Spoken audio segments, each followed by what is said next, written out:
ఈ రోజైతే వరలక్ష్మి వ్రతం కదండి, అందరూ బాగా చేసుకున్నారు. నేనైతే చాలా బాగా చేసుకున్నాను. ఈ రోజు అయితే అమ్మవారికి నేను క్షీరదీపం అయితే వెలిగించాను. మీకు కూడా షేర్ చేద్దామని షేర్ చేస్తున్నాను.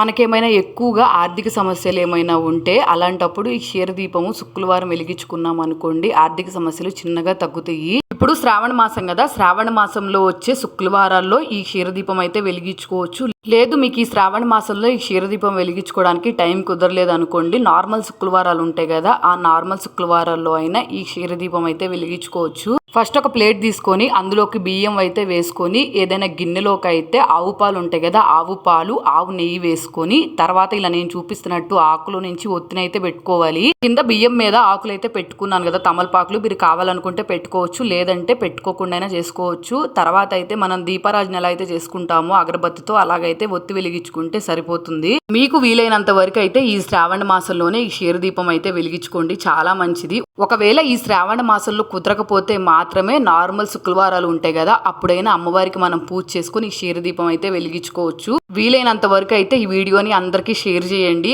ఆర్థిక సమస్యలతో బాధపడే వాళ్ళకి చాలా బాగా ఉపయోగపడుతుంది ఈ వీడియో. నచ్చితే మాత్రం సబ్స్క్రైబ్ చేసుకోండి, అలాగే అందరికీ షేర్ చేయండి.